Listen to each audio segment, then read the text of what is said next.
when we look at ongoing service, people say, because we focus on the financial plan, oftentimes clients sort of say, well, what happens next? And the answer to that is, well, we'll review you once a year, and then you can call me anytime with questions. My door is always open, 24/7, I'm there.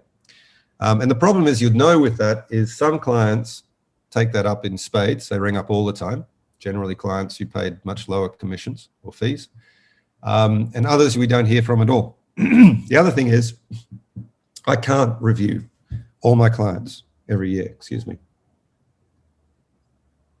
There's too many of them, and I've got too many other things to do. So that offer, whilst well-intentioned, creates problems because we don't meet the promise.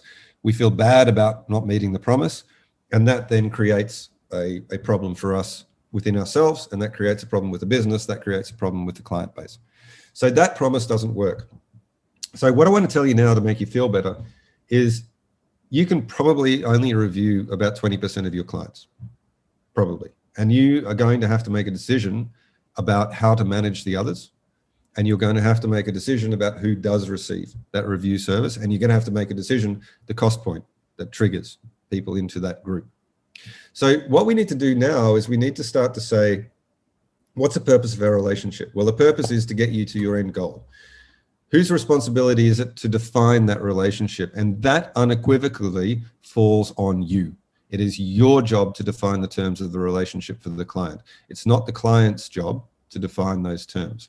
So you need to be in a space where you can actually make that work for you, and you can actually make that work for your business properly. So your job as an advisor at the end of the day is to ensure that information shared between the client and providers is current, correct, and in line with current circumstances. But much more, it is to work more broadly with the client and to understand the realities of their financial circumstances beyond product-based needs. So this means you need to be talking to clients within your financial planning process about debt management, their spending patterns, savings behavior, and a whole lot of others. Helping with these things will take you an extra 5 or 10 minutes if you've got the right information from the client, but it will add acres of value to your relationship. And when you understand all of these monetary flows from all of these products depend on the relationship I have with the client, investing into those behaviors is going to make much, much more sense for you. And it's going to help drive your business in a much more positive direction and make you feel much better about what it is that you're doing. But it also lends itself to structure. It lends itself to structuring that relationship properly and making sure you're able to deliver the appropriate service to each class of passenger within your business. Not all clients need or want the same service, guys. That's a fact. There are people paying bigger commissions who don't want high levels of service. There are people paying lower commissions who want enormous amounts of service. So different people have different needs, different people have different expectations. So you need to be thinking about, how do I service these different groups? Now, there's a lot of people, I did a presentation this week with international guys, and the international thing at the moment is to say, you can't have more than 100 or 150 clients. That's just the beginning and the end of it.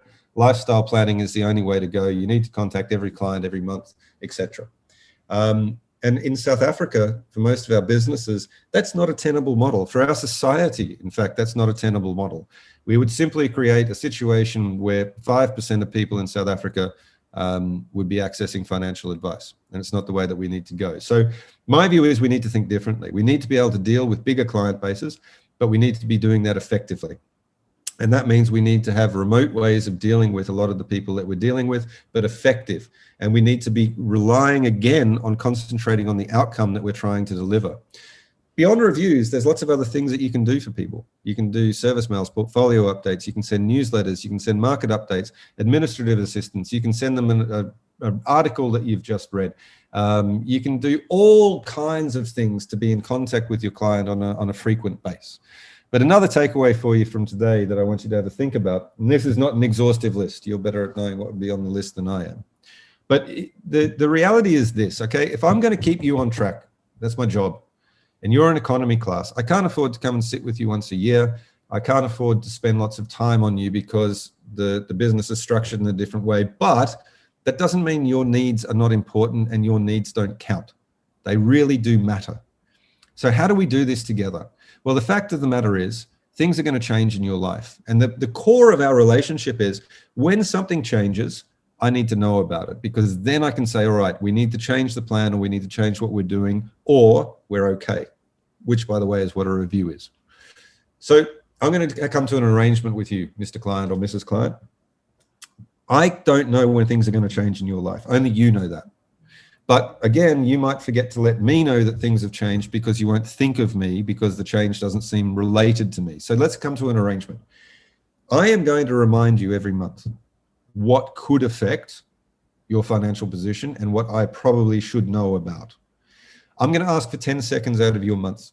And I'll promise you, I will never advertise a product. I will never send marketing material. I will never try and sell you anything with this mail. It's not the intention of this whatsoever at all. It will always look the same. But once a month, you're going to receive this mail from my business. I want you to open it. I want you to read it, even if you've read it 50 times. And if you see one thing on there that has changed, I want you to press reply, please call me. My office will then call you back, and they will say, please let us know what's happened. If you say I bought another car, then we'll say, okay, we need to update your short term. If you say one of my kids has left home, we're going to say that's going to affect your insurance and your retirement position. Come in, we need to talk. If you say I've put new bricks around the swimming pool, we're going to say we don't think that really has a lot of effect on what's going on. So what this does for every client every month is it triggers the opportunity to initiate a review based on necessary circumstances. It means you're always there. But what it says in between as well is if one of these things hasn't happened, you don't need to contact me. I'm not a leasing organization. I can't advise you on which car to buy or which fridge you should get. So it limits it to what our relationship is actually about at the end of the day. But this mail going to every client every month can be set up, it can be automated to go out to every client every month.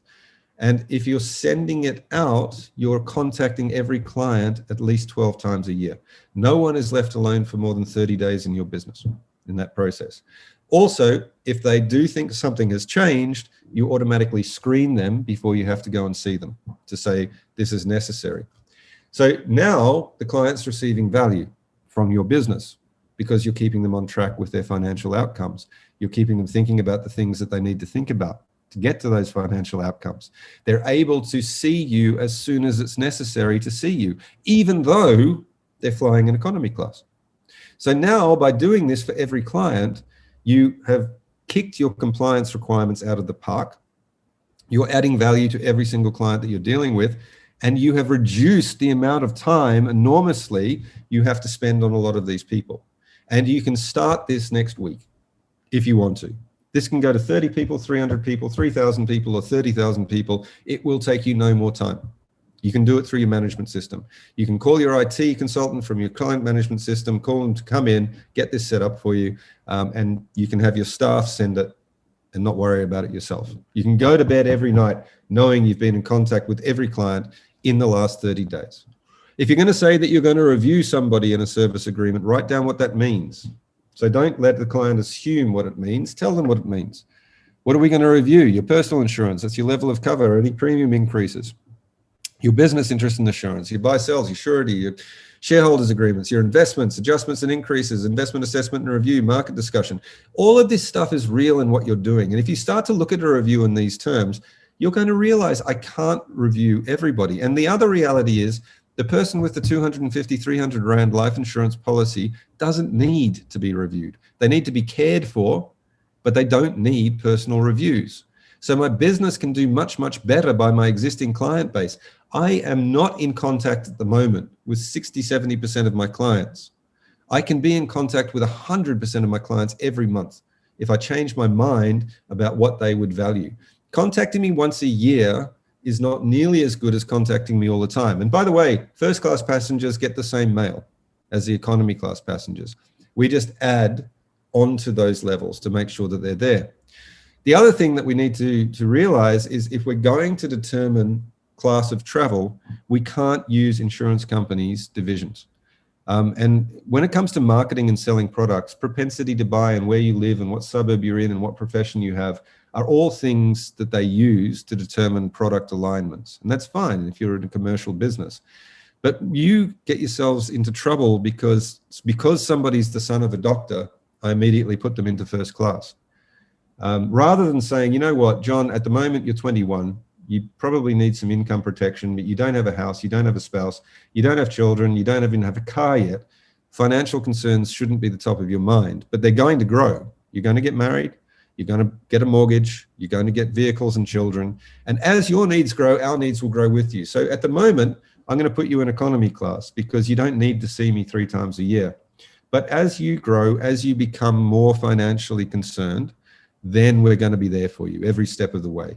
And the way we look after you is going to change as we move through those different periods. We're going to be in contact with you every month, so we will catch exactly when the right things need to happen. We'll know when you're getting married, we'll know when you buy a house, we'll know when you're getting a car, and we'll make sure everything's going to be okay for you through that period. And we will increase our service as you age and as your need from us starts to increase.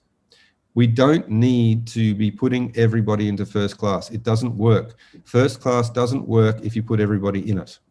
It destroys the point of first class. So you need to be looking at what people can pay, what they can afford, and then allocating your time to them appropriately. And remember, your number one cost is time.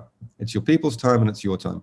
If you're spending more on offices or cars or IT than you are on people in a service business, then we've got a real problem.